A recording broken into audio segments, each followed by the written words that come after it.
ओम शांति।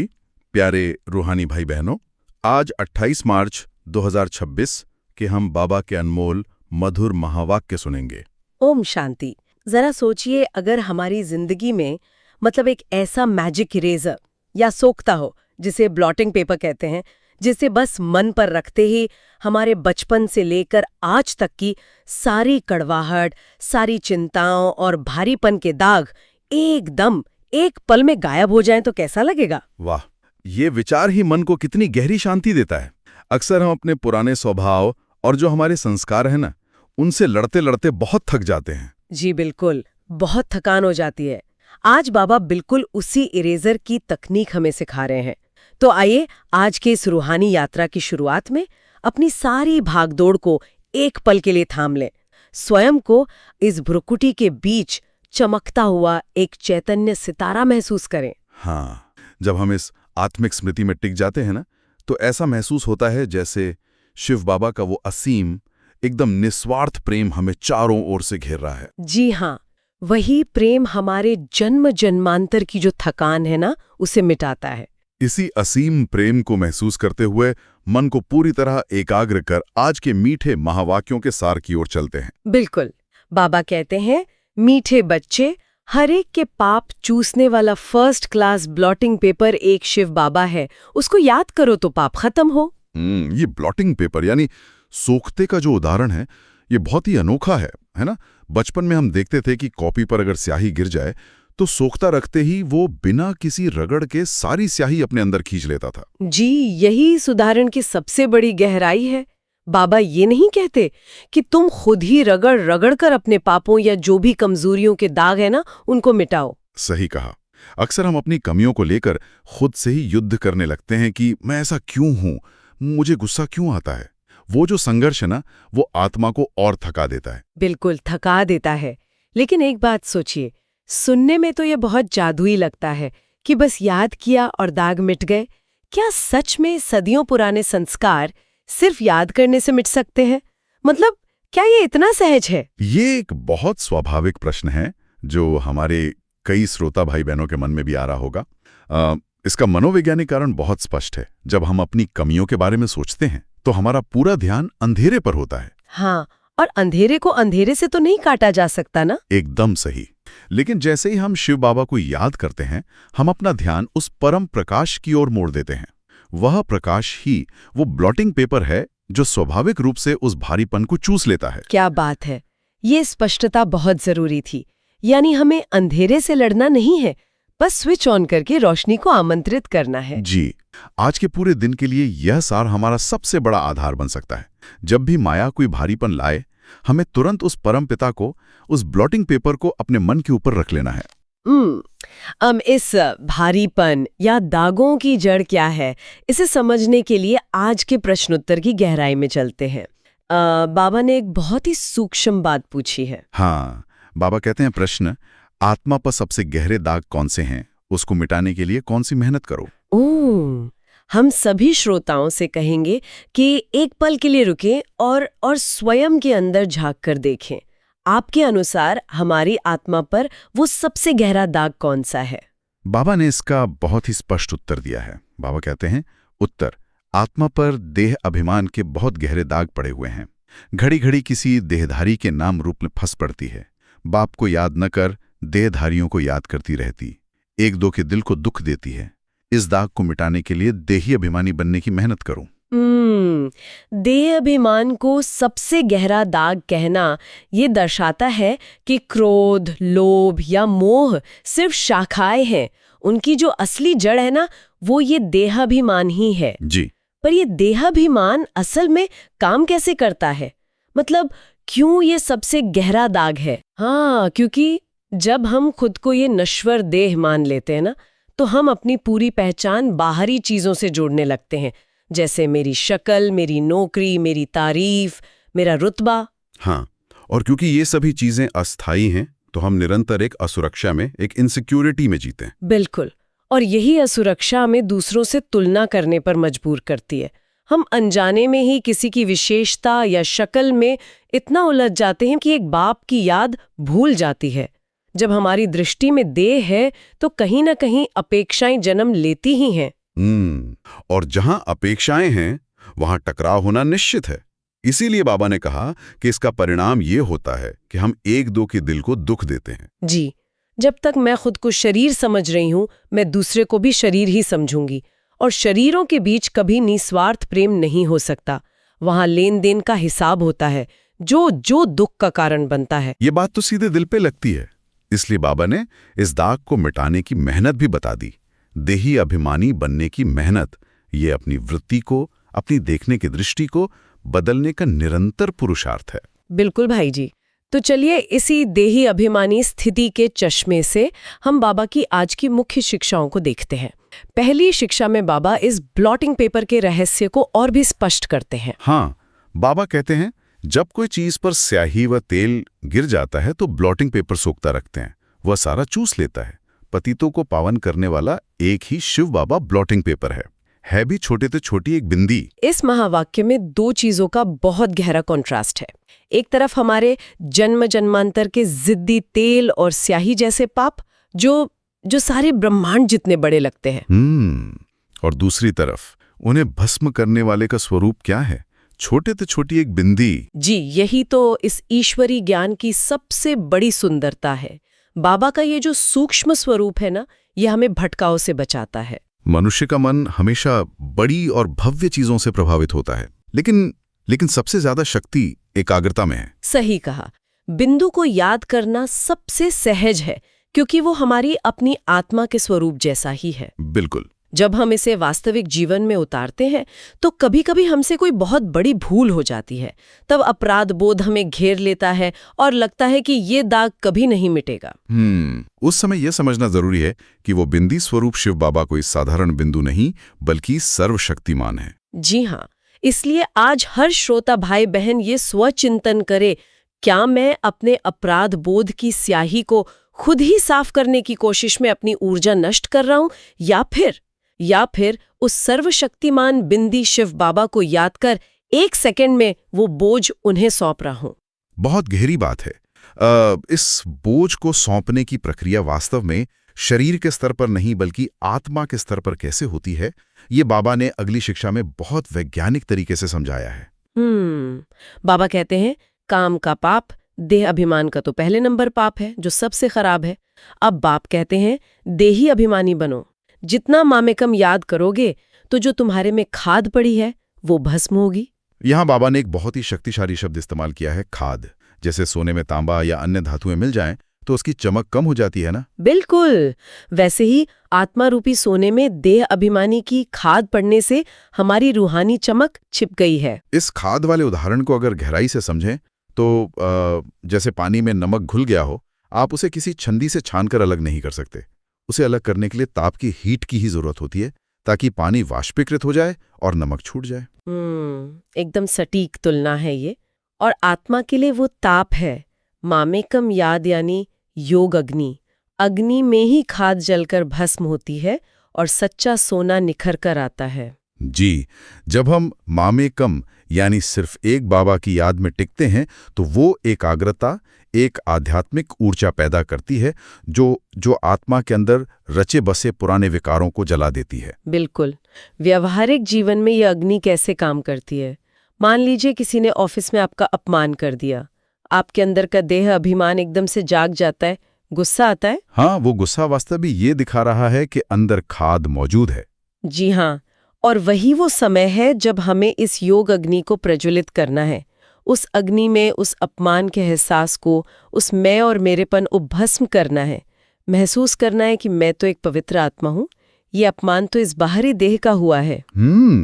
यह अभ्यास भीतर एक अद्भुत शांति ले आता है। श्रोता भाई बहनें भी आज विचार करें कि उनके अंदर कौन सी पुरानी खाद है जो बार बार उभर कर आती है, जिसे आज योग अग्नि में भस्म करना है। बिल्कुल विचार करना चाहिए। और जब हम इस योग अग्नि से स्वयं को पावन बनाने लगते हैं ना, तो एक स्वाभाविक बदलाव आता है। हम सिर्फ अपने तक सीमित नहीं रह सकते। जी, इसी दिशा में बाबा ने तीसरी शिक्षा दी है। बाबा कहते हैं औरों को भी ये रास्ता बताना है। जितना औरों को समझाएंगे तो तुम्हारा भी भला होगा। इस धंधे में ही लग जाओ औरों को भी ये समझाना है कि बाप को याद करो तो पुण्य आत्मा बन जाएंगे। बाबा ने रूहानी सेवा को एक धंधा कहा है।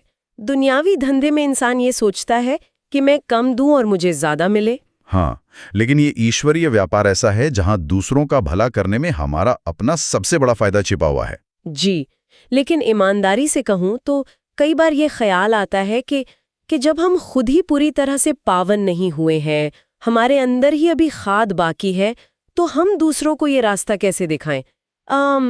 क्या ये पाखंड नहीं लगेगा? ये दुविधा बहुत आम है, पर ध्यान दें, बाबा ने ये नहीं कहा कि तुम खुद को परिपूर्ण साबित करो। बाबा ने कहा है औरों को भी ये समझाना है कि बाप को याद करो। यानी हमें खुद को नहीं, बाबा को सामने रखना है। बिल्कुल। जब हम किसी दुखी व्यक्ति को ये विश्वास दिलाते हैं कि परमपिता परमात्मा की याद से आपके दुख दूर हो सकते हैं, तो उस समय सबसे पहले वो आवाज हमारे अपने कानों में पड़ती है। क्या बात है! यानी सेवा करते समय सबसे पहले हमारी खुद की याद ताज़ा हो जाती है। ये एक रिमाइंडिंग मैकेनिज्म की तरह काम करता है। सिर्फ ज्ञान सुनाना नहीं, बल्कि याद का महत्व समझाना और खुद भी उस याद में रहना ही असली सेवा है। जी हाँ, और इस श्रेष्ठ सेवा में सबसे बड़ी रुकावट क्या आती है? वो है हमारा अपना चंचल मन और हमारा वातावरण। इसे स्पष्ट करते हुए बाबा चौथी शिक्षा में कहते हैं, मनुष्य बंदर में सल है, तो बंदर का चित्र बनाया है। बहुत है जो सारा दिन झरमुई झगमुई करते हैं। बाप कहते हैं, तुम बच्चों को सबको सुख देना है, सबको कहना है कि देही अभिमानी बनो। हेयर नो इविल, यानी बुरा ना सुनो, कि प्रत्यक्ष श्रीमत। बाबा ने झरमुई झगमुई यानी गॉसिप या व्यर्थ की बातों की तुलना बंदर की चंचलता से की है। जी, हमारा मन एक डाल से दूसरी डाल पर, एक व्यर्थ बात से दूसरी व्यर्थ बात पर कितनी जल्दी छलांग लगा देता है ना? बिल्कुल। और जहां झरमुई छगमुई है, वहां हम सुखदाता कैसे बन सकते हैं? व्यर्थ बातें सिर्फ हमारा समय नष्ट नहीं करती, बल्कि जब हम दूसरों की कमियों की चर्चा करते हैं तो हम सूक्ष्म रूप से नकारात्मकता फैलाते हैं। वो वाइब्रेशन सामने वाले तक पहुंचता है और उन्हें दुख देता है। हाँ, पर एक व्यवहारिक चुनौती यह है कि ऑफिस या परिवार में जब 4 लोग बैठकर किसी की बुराई कर रहे हों तो वहां से अचानक उठकर चले जाना बहुत अव्यवहारिक लगता है। लोग हमें अहंकारी समझ सकते हैं। ऐसे में हम खुद को कैसे बचाएं? वहां हमें बहुत युक्ति से काम लेना होता है। अगर हम उठकर नहीं जा सकते तो हम बात की दिशा बदल सकते हैं। जी बिल्कुल। या फिर मानसिक रूप से एक सुरक्षा कवच बना सकते हैं, जहां हमारे कान तो सुन रहे हैं पर बुद्धि उस बात को ग्रहण नहीं कर रही। अंदर ही अंदर बाबा को याद कर उस आत्मा के प्रति शुभ भावना रख सकते हैं। ये स्व चेकिंग बहुत जरूरी है। हम सबको सुख देने वाले बाबा के बच्चे हैं। आज हमें ये देखना है कि क्या मेरी उपस्थिति, मेरे शब्द दूसरों के लिए सुखदायी हैं। जी, और इन सभी धारणाओं का जो मुख्य आधार है ना, उस पर बाबा 5वीं शिक्षा में रोशनी डालते हैं। बाबा कहते हैं, ज्ञान तो बड़ा सहज है, याद ही मुश्किल है। गीता में भी जोर इस पर है, मन मना भव, वर्षा तो मिलेगा ही, सिर्फ मुझे याद करो तो पाप मिटें। बाप अविनाशी ब्लॉटिंग पेपर है ना? ये पूरे आध्यात्मिक पुरुषार्थ का सबसे बड़ा सत्य है। ज्ञान को समझना, जैसे आत्मा क्या है, परमात्मा कौन है, सृष्टि चक्र कैसे घूमता है, ये बुद्धि का काम है। हाँ, कोई भी तीक्ष्ण बुद्धि वाला इंसान इसे आसानी से समझ और समझा सकता है। जी, लेकिन मनमना भव यानी अपने संकल्पों को निरंतर एक शिव बाबा पर एकाग्र करना, ये मुश्किल लगता है। और ये मुश्किल इसलिए है क्योंकि ज्ञान बुद्धि से जुड़ा है, जबकि याद सीधे हमारे संस्कारों और देह अभिमान से टकराती है। याद में टिकने के लिए हमें मैंपन को छोड़ना पड़ता है, हमारा अहंकार मिटता है, इसीलिए मन बगावत करता है। बिल्कुल सही कहा। इसीलिए बाबा ने इसे इतना सहज बना दिया, बाप और वर्षे को याद करो। जब हम कर्म करते हैं, अगर बीच बीच में सिर्फ कुछ सेकंड्स के लिए भी मन में ये दृश्य लाएं कि वो सर्वशक्तिमान मेरा पिता है, वो मेरा अविनाशी ब्लॉटिंग पेपर है, तो वो काम भी योग बन जाता है। हमारी दिनचर्या ही हमारी याद की यात्रा बन जाती है। वाह! तो श्रोताओं के लिए ये एक बहुत गहरा सोचिंतन है। क्या मैं सिर्फ ज्ञान के पॉइंट्स रटने और सुनाने तक सीमित हूं, या उस अविनाशी ब्लॉटिंग पेपर की निरंतर याद में रहकर अपने अंदर की खाद को भस्म भी कर रहा हूं? जी, ज्ञान और याद का ये संतुलन ही हमें धारणा मूर्त बनाता है। तो आइए अब चलते हैं आज की मुरली से धारणा के मुख्य सार की ओर। तो आज की मुरली से धारणा के लिए मुख्य सार, बाबा कहते हैं, पहला, कभी भी किसी के दिल को दुखी नहीं करना है, सबको सुख पहुंचाना है, एक बाप की याद में रहना और सबको याद दिलाना है। और दूसरा, पापों का दाग मिटाने के लिए देही अभिमानी बन अविनाशी ब्लॉटिंग पेपर बाप को याद करना है। ऐसी मीठी अवस्था बनानी है जो सबका कल्याण होता रहे। धारणा का ये पहला पॉइंट हमारी हर रोज की संजीवनी है, किसी के दिल को दुखी नहीं करना। जी, कभी-कभी हम अज्ञानतावश या सही होने के अहंकार में बहुत कड़वे शब्द बोल जाते हैं। हम सोचते हैं कि मैंने तो सच कहा है, लेकिन अगर वो सच अहंकार से बोला गया है और किसी को ठेस पहुंचाता है, तो वो भी पाप के खाते में ही जाता है। ये बहुत गहरी बात है कि सत्य को भी मिठास के आवरण में ही प्रस्तुत करना चाहिए। इसीलिए बाबा ने दूसरे पॉइंट में कहा कि ऐसी मीठी अवस्था बनानी है जो सबका कल्याण होता रहे। बिल्कुल, हमारी अपनी अवस्था मीठी होगी, अंदर में संपूर्ण शांति होगी, तभी हमारे शब्दों से दूसरों का कल्याण हो पाएगा। हाँ, और ये मीठी अवस्था तभी स्थायी होगी जब हम उस अविनाशी ब्लॉटिंग पेपर बाबा को निरंतर याद रखेंगे। आज से हमें ये कदम उठाना है कि हर छोटे बड़े कर्म की शुरुआत से पहले एक पल रुककर बाबा की मीठी याद को अपने मस्तक पर धारण करें। जी भाई जी, इसी मीठी और कल्याणकारी अवस्था को एक नई ऊंचाई देने के लिए आइए अब बाबा के उस विशेष वरदान को प्राप्त करते हैं जो आज के समय की सबसे बड़ी मांग है। बाबा का वरदान है अपनी श्रेष्ठता द्वारा नवीनता का झंडा लहराने वाले शक्ति स्वरूप भव। बाबा स्पष्ट करते हैं, अभी समय प्रमाण, समीपता के प्रमाण, शक्ति रूप का प्रभाव जब दूसरों पर डालेंगे तब अंतिम प्रत्यक्षता समीप ला सकेंगे। जैसे स्नेह और सहयोग को प्रत्यक्ष किया है, ऐसे सर्विस के आईने में शक्ति रूप का अनुभव कराओ। जब अपनी श्रेष्ठता द्वारा शक्ति रूप की नवीनता का झंडा लहराएंगे तब प्रत्यक्षता होगी। अपनी शक्ति स्वरूप से सर्वशक्तिमान बाप का साक्षात्कार कराओ। ये वरदान हमारे पुरुषार्थ की दिशा बदल देने वाला है। शुरुआत में जब हम ईश्वरीय ज्ञान में आते हैं तो हम बहुत मीठे बन जाते हैं, सब में स्नेह और सहयोग बांटते हैं। वो जरूरी भी था जी, लेकिन बाबा कह रहे हैं कि अब समय बदल रहा है। अब दुनिया की आत्माएं अंदर से बहुत कमजोर और भयभीत हो चुकी हैं। बिल्कुल। अब जब कोई परेशान या टूट चुकी आत्मा हमारे संपर्क में आती है तो सिर्फ मीठे शब्द उनकी पीड़ा दूर नहीं कर सकते। उन्हें एक रूहानी सहारे की, एक शक्ति की जरूरत है। हमारी आत्मिक शक्ति, हमारी निर्भयता का ऐसा प्रकंपन होना चाहिए जो उन्हें बिना कुछ कहे ही सुरक्षित महसूस कराए। वाह! इसी को सर्विस के आईने में शक्ति रूप का अनुभव कराना कहते हैं। जब हम अपनी रूहानी श्रेष्ठता में, इस अटल निश्चय में टिकते हैं कि सर्वशक्तिमान मेरे साथ है, तब लोग हमें देखकर कहेंगे कि इन विकट परिस्थितियों में भी इनमें इतनी स्थिरता कहाँ से है। यही है अपनी श्रेष्ठता द्वारा नवीनता का झंडा लहराना। जी, और इस शक्ति स्वरूप को बनाए रखने के लिए, ताकि हमारी बैटरी कभी डिस्चार्ज न हो, बाबा ने एक बहुत ही सुंदर और सहज स्लोगन दिया है। बाबा कहते हैं, मनसा द्वारा शक्तियों का और कर्म द्वारा गुणों का दान देना ही महादान है। ये स्लोगन हमारे लिए एक इनर स्विच की तरह है। हम दिन भर में कई बार इस स्विच का इस्तेमाल कर सकते हैं। हाँ, जब भी कोई विपरीत परिस्थिति आए या किसी का चिड़चिड़ा स्वभाव हमें परेशान करे तो तुरंत ये स्विच ऑन कर लें। मुझे प्रतिक्रिया नहीं करनी है, मुझे तो महादानी बनना है। बिल्कुल, जैसे ट्रैफिक कंट्रोल के समय या जब भी मन में व्यर्थ संकल्प आए तो खुद को ये याद दिलाएं कि मेरा काम झरमुई झरमुई करना नहीं है। मेरा काम तो मनसा से विश्व की आत्माओं को शांति की, प्रेम की शक्तियों का दान करना है। और अपने कर्म में नम्रता और सहनशीलता जैसे गुणों को प्रत्यक्ष करना है। जी, जब हम मांगने वाले के बजाय देने वाले बन जाते ना, तो हमारी अपनी झोली कभी खाली नहीं रहती। बिल्कुल सही।